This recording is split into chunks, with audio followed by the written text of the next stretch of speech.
Good day everyone, I'm Jane Barra and today I will tackle about the overview of graphics pipeline. Graphics pipelines is a crucial component in computer graphics, gaming, and simulations. Why graphics pipelines is a crucial? A graphics pipeline is like an assembly line in factory but for creating images in a computer screen. Is a sequence of steps used to create a 2D raster representation of 3D image. Ibig sabihin nito, ang graphics pipeline daw ay katulad ng isang factory. Sa factory, dito nila ina-assemble ang mga parts ng isang bagay. Katulad din ng graphics pipeline, pero ang ina-assemble nila ay ang 3D image to 2D image na ating nakikita sa computer screen. Now that we know what graphics pipeline is, let us now proceed to the first stage, which is the application stage. The graphics pipelines begins with the application stage. This is where 3D data and rendering instructions are generated. This is where you define what you want to draw, where you want to put it, and how it shall behave in a 3D world. Think of it as the starting point where our 3D world is created within the computer. Ibig sabihin, ang graphics pipeline ay nagsisimula sa stage na ito. Dito ginagawa ang mga 3D data at rendering instructions kung saan itinatakda kung ano ang nais ninyong iguhit, kung saan ninyo ito nais ilagay, at kung paano ito magpapakilos sa isang 3D world. Ito ay tulad ng simula kung saan nililikha ang ating 3D sa loob ng computer. After the application stage, next is the geometry stage, where it takes those high-level instructions and creates the actual 3D objects, vertices, triangles, that will make up your scene. Here, the vertices, which are the corners of 3D models, are grouped into geometric primitives such as triangles. Sabi dito, ang geometry stage, dito nililikha ang mga tunay na 3D na mga bagay, katulad ng mga vertices, mga triangle at iba pa, na magbubuo ng isang eksena or scene. Sa mga vertices, ito ang mga sulok ng 3D mode. Under this is the vertex process. Vertex processing is a crucial step in the graphics pipeline, where the attributes and positions of vertices, points in 3D space, are transferred and prepared for rendering on a 2D screen. It's a step in computer graphics where you take points, vertices in a 3D space and do things like moving them around, changing their colors, or applying lightning effect. Ibig sabihin nito, mahalagang hakbang ang vertex processing sa graphics pipeline, kung saan iniayos ang mga posisyon ng mga vertices, points in 3D space, para sa rendering sa 2D na screen. Ito ay isang hakbang sa computer graphics kung saan kinukuha ang mga vertices sa 3D space at ginagawa ang pagpapagalaw, pagbabago ng kulay, o paglalagay ng mga epekto ng ilaw o lightning effects. Now that we know the geometry stage and vertex process, let's move on to the rasterization stage. The rasterization stage is like turning a bunch of 3D shapes into a 2D picture. It takes the 3D objects defined by vertices and converts them into individual pixels on your screen, figuring out which parts of those objects shall be visible. Rasterization takes the abstract 3D shapes and turns them into a grid of pixels on your screen, setting the stage for coloring and shading to create the final 2D image.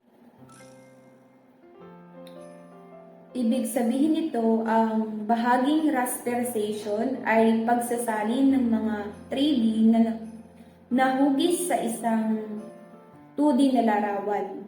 Ito ay kinukuha ang mga 3D na mga bagay na itinakda ng mga vertices at ginagawang mga individual na pixels sa inyong screen. Ang rasterization ay kumukuha ng mga abstraktong 3D na mga hugis at ginagawang grid ng mga pixels sa inyong screen. Naglalatag ng pundasyon para sa pagkulay at pag-shading upang lumikha ng pangwakas na 2D na larawan.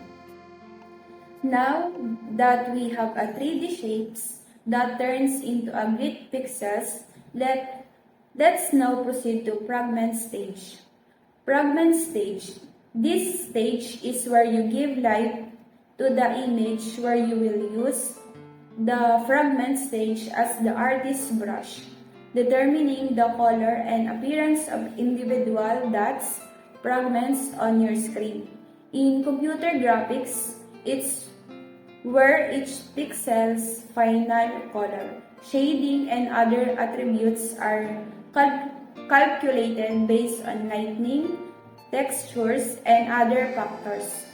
Think of it as the step that adds details and realism to the 2D image you see on your screen.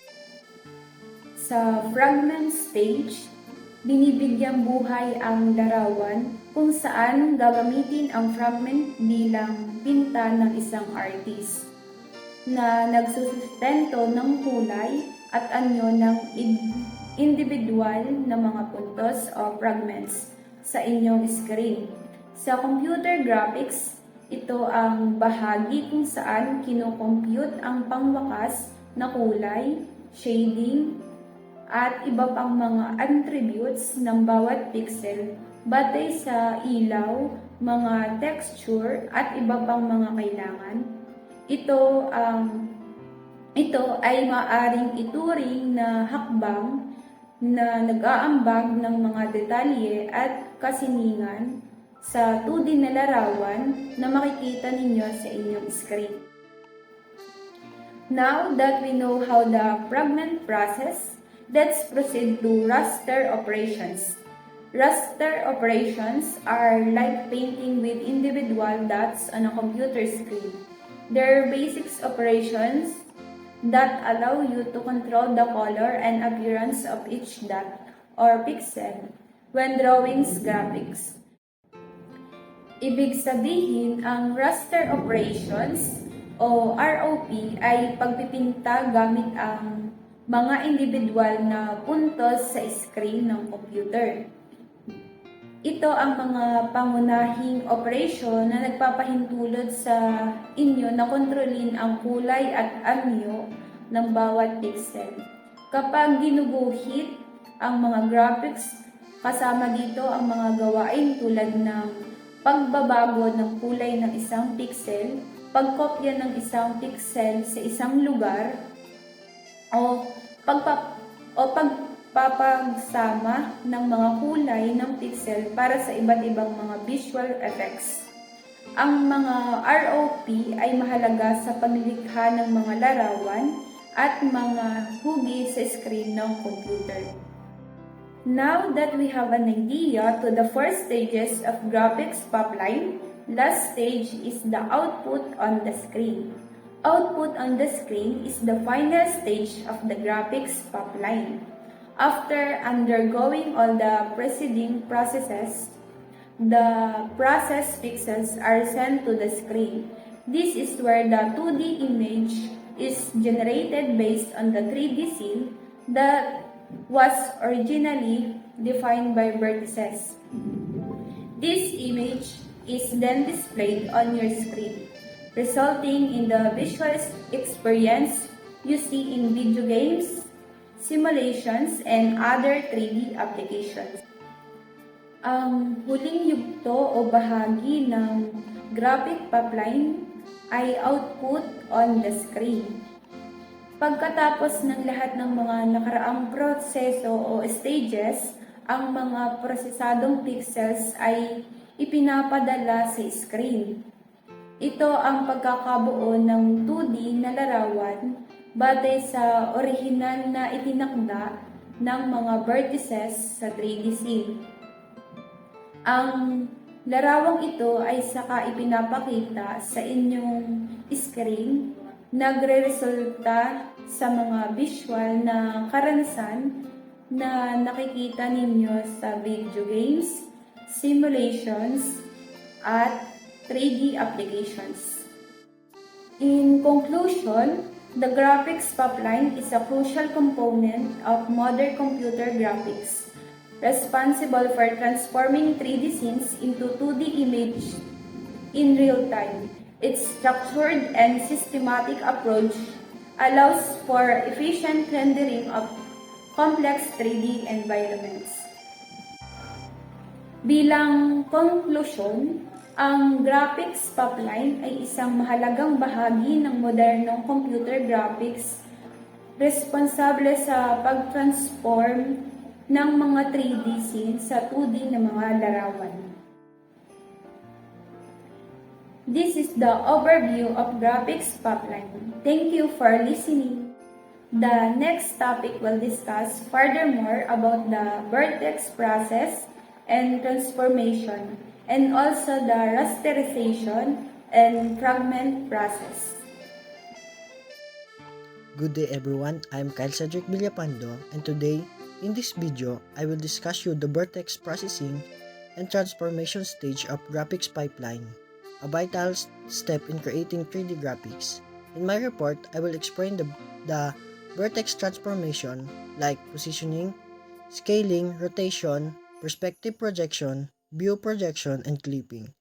Then, lighting and texture coordinates. In this, there are ambient lighting, diffuse lighting, specular lighting, point lights, directional lights, spotlights, shadow, UV mapping, texture filtering, texture, coordinates, and shading.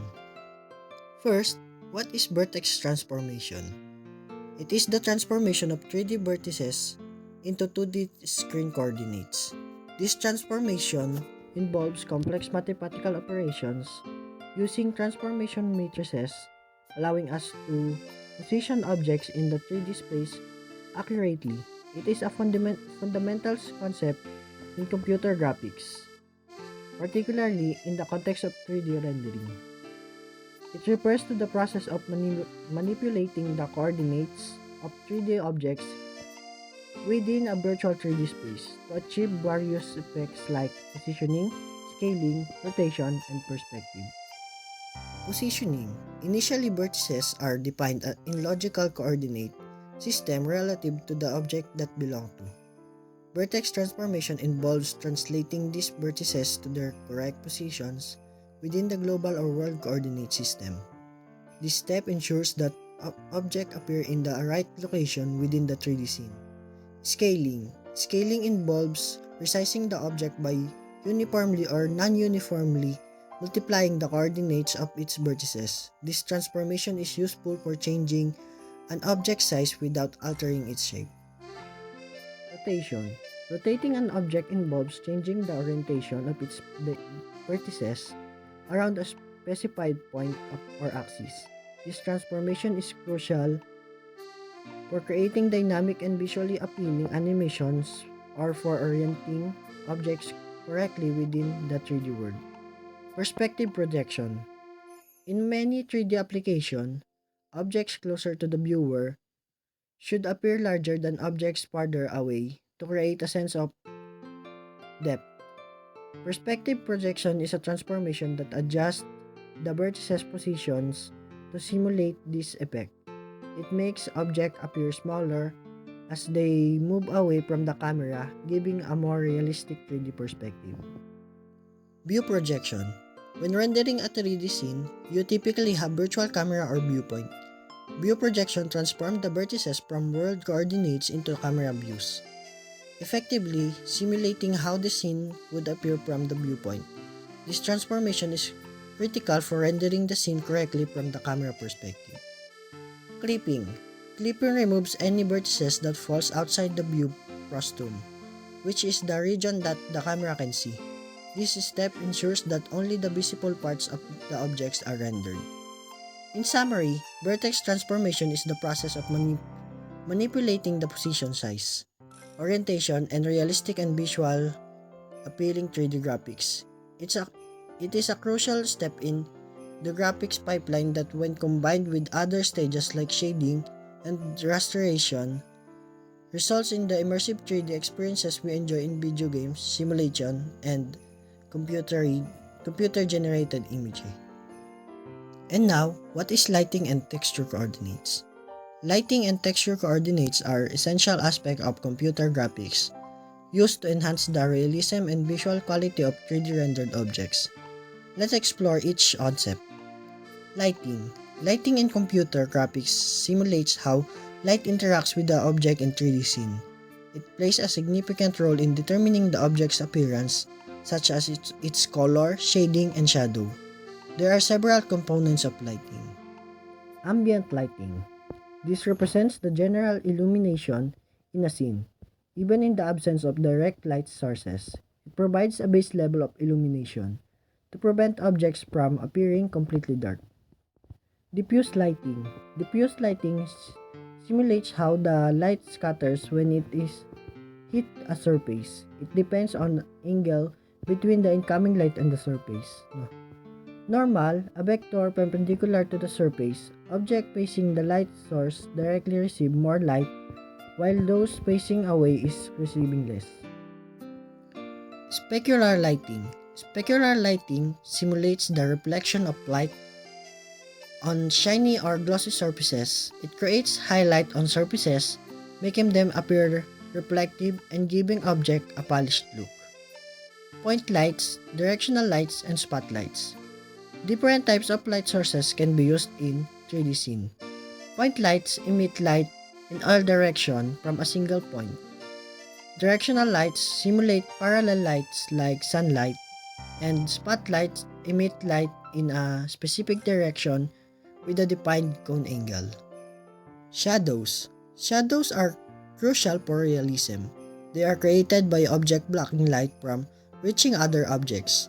Shadow mapping and shadow volumes are common techniques for simulating shadows in computer graphics. Texture coordinates. Texture coordinates, often referred to as UV coordinates, are used to map 2D textures onto 3D objects. Think of a 2D picture and image that wraps around the surface of a 3D model. Adding details and color to it, texture coordinates determine which part of the texture should be applied to each vertex of 3D object. Here's how texture coordinates work. UV mapping. Texture artists create a UV map, which is easily a 2D representation of 2D model. They specify how the 2D texture should be wrapped into the model by assigning UV coordinates to each vertex. These coordinates define the mapping between points of 3D model and pixels in texture. Texture filtering. When rendering, the GPU uses these texture coordinates to sample the texture. Texture filtering techniques help interpolate between text cells or texture pixels to ensure smooth texture mapping, especially when the texture is stretched or scaled on a 3D surface. Texture coordinates and shading. Texture coordinates are often used in conjunction with the lighting calculations. For example, they can be used to determine the texture's color at each point at the object, which is then combined with the lighting information to determine the final pixel color. In summary, lighting and texture coordinates are essential elements of 3D rendering. Lighting adds realism to objects by simulating how they interact with light sources, while texture coordinates enable the mapping of 2D textures onto 3D objects, enhancing their visual appearance and details. Together, these techniques are contributed to creating visually stunning and lifelike computer-generated imagery. The conclusion of my report is that in the new world of computer graphics, there are two crucial concepts that bring 3D objects to life: vertex transformation and lighting along with the texture coordinates. Vertex transformation is the art of shaping, positioning, and orienting 3D objects within a virtual space. It's the magic behind the scenes that ensures objects appear in the right place, size, and angle, making 3D worlds feel realistic and dynamic. Lighting takes it up a further, simulating how light interacts with these objects. It what creates a highlights, shadows, and depths, making surfaces comes to life. Different types of light sources are shadows and add depth and atmosphere to the scene. Texture coordinates, on the other hand, are the skin of 3D object. They map 2D textures onto the objects, adding colors, details, and texture, making them visually appealing and authentic. Together, vertex transformation, lighting, and texture coordinates are the backbone of 3D graphics transformation of mathematical shapes into the breathtaking visuals we see in video games, movies, and simulations. These techniques create immersive and captivating experience in the digital world.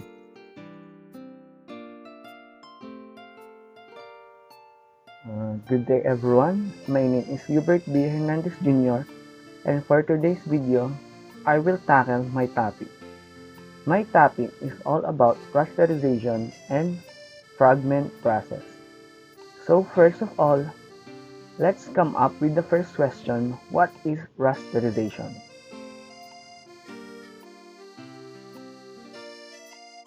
Rasterization is the task of taking an image described in a vector graphics format and converting it into a raster image, a series of pixel dots or lines which when displayed together create the image which was represented via shape. So, ano nga ba kapag sinabi nating rasterization?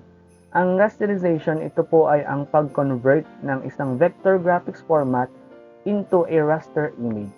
So, para po mas lalo nating maunawaan kung paano ang rasterization, meron po akong hinihandang illustration sa inyo sa next slide.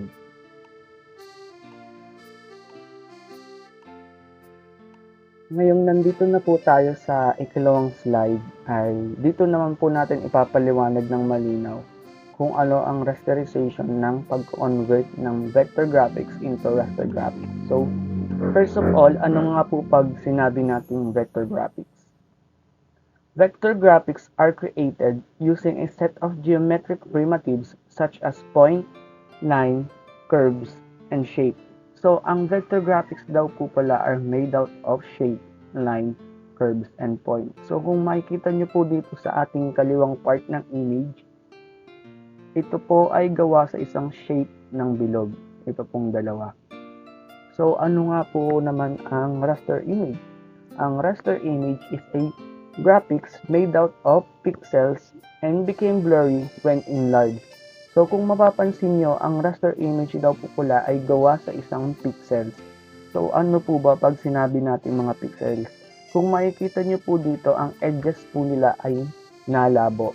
Dahil pag po zoom po natin ng zoom ang isang raster image, mas nakikita natin ang mga pixels. For example po dito, ayan, ganito po yung mga pixel. Mga box na yan. So, pag zoom po natin yan, mas lalo po natin makikita yung mga box kung gaano sila lalaki. So, ipapakita ko po kung ano pong itsura nila kapag naka-zoom po lalo. So, doon po tayo sa next slide.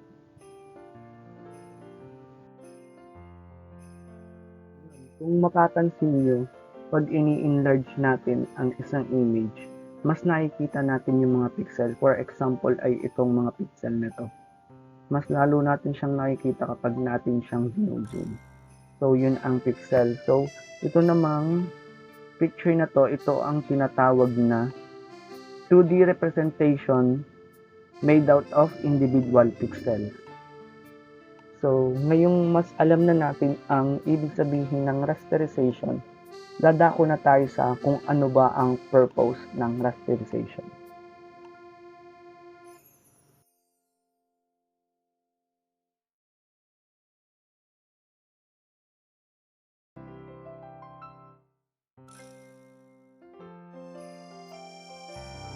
The purpose of rasterization is to take a 3D pictures and scenes and make them like 2D images on your computer screen or paper.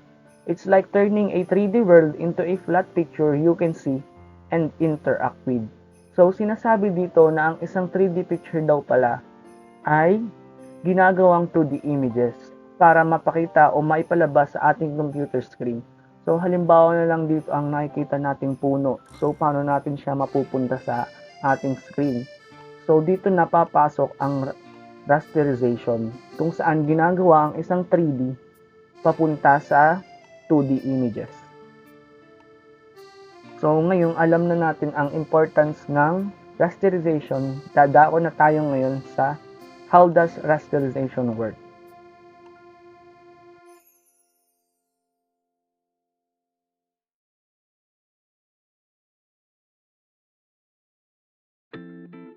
Hello?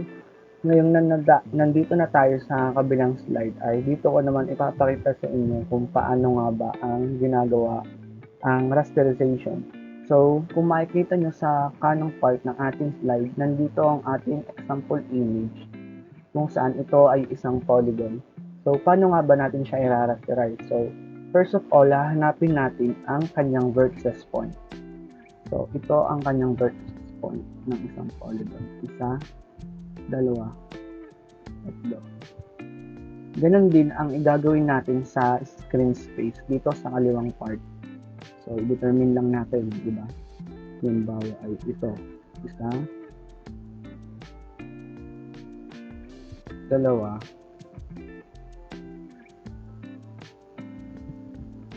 tatlo. Yan ang vertex point.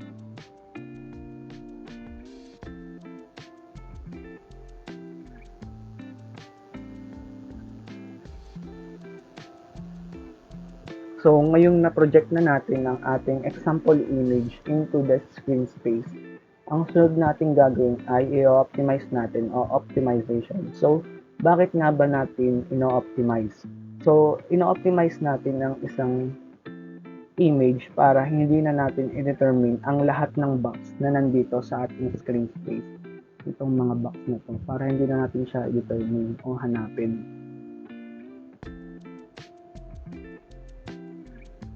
So, paano nga ba natin ginagawa ang optimization?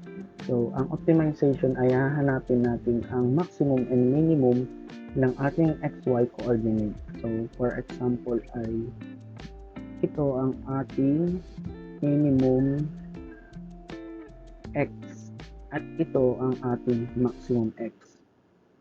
Ito naman ang ating minimum Y at ito ang ating maximum Y. So, ngayon, kung makikita nyo, yung box na yan ang tinatawag na bounding box.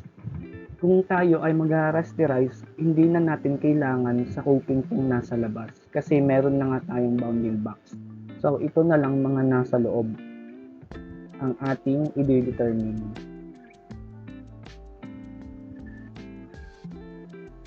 Yan.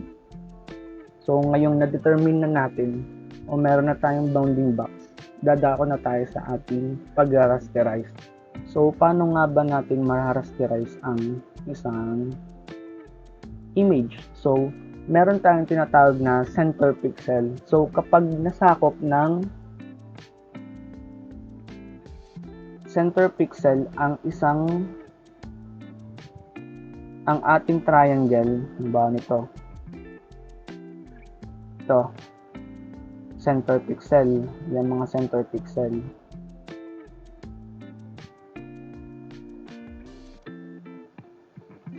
Kung mapapansin nyo, di ba na intersection ng ating triangle. So, ngayon dito tayo magsisimula ng pagkukulay. Kulay yan. Kulay dito. Ito hanggang dito sa dulo. Kasi siya ay nasa loob ng ating triangle o dun siya na-intersect. So, ang sunod na dyan ay dito naman tayo sa pangalawang line. Diba nasa loob siya ng so kulay uli. Nasa loob sila. Ito, nasa labas. So, hindi na siya kailangang kulayan. Ito na lang. Ito, nasa labas din. So, hindi na kailangan. Ito na lang. Ito, nasa loob, ang center pixel. So, kailangan itong kulayan. Yan. Yan mga box na yan.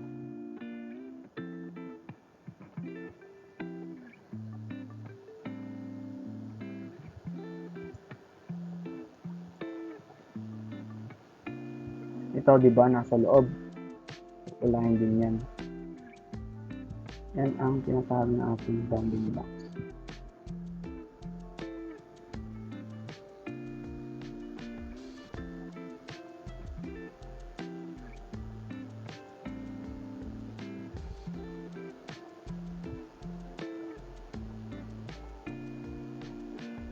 Yan, kung makikita nyo, ito ang ating nagawang low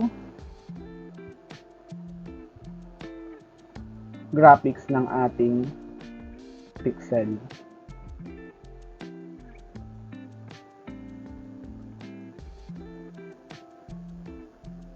Triangle na yan. Yan. So, ngayon, alam nyo na kung paano natin nagawa ang rasterization. So, dadako na tayo sa ating fragment processing.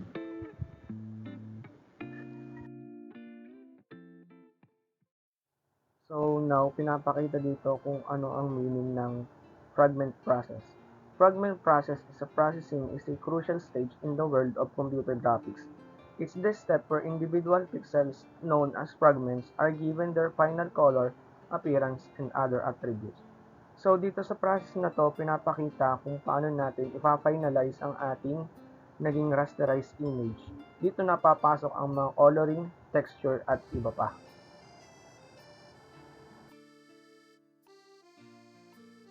We have 4 different kinds or stages of fragment process. The first one is fragment shader, next is depth testing, blending, and output.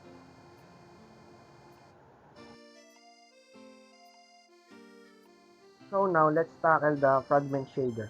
Fragment shader is the heart of fragment processing lies in the fragment shader. This specialized program operates on each fragment individually and determines its final appearance. Some of the crucial tasks performed by the fragment shader. So, dito sa fragment shader, dito yung halimbawa ay pagpipinta ng isang larawan. Dito na natin kukulayan o lalagyan ng texture ang isang raster image na ipapakita sa sunod na slide. So, dito sa slide na to, pinapakita kung ano ang under ng fragment shader. Una ay ang color calculation, kung saan dito ka makakapiling ng mga kulay kung ano ang ilalagay mo sa image. Texture mapping, ito yung mga texture. Lighting calculations, kung saan sakop nito ang mga shading, reflection, and refraction. Transparency and blending, ito naman ang ating tinatawag na opacity ng image o paglabo ng isang image. Special effects, kung saan pwede kang maglagay ng mga fog, lightning, and fire. Custom operations, kung saan ang user na ang gumagawa ng sarili nilang effects. Halimbawa na lang dito yung mga lightning beam.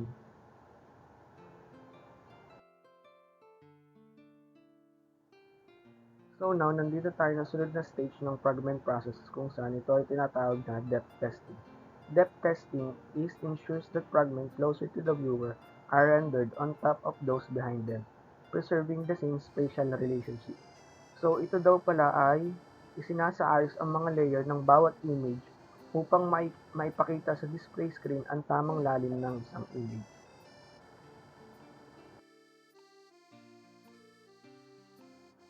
So, in this stage of fragment process is the blending. Fragments can be blended with the existing contents of the frame buffer, enabling effects like transparency and smooth transition. Blending modes dictate how fragments combine with the background. So, dito sa stage na to, pinapakita ang tamang blending o paghalo ng image sa background, kung ito ba ay lalabuan para mas humalo o mas makita sa background.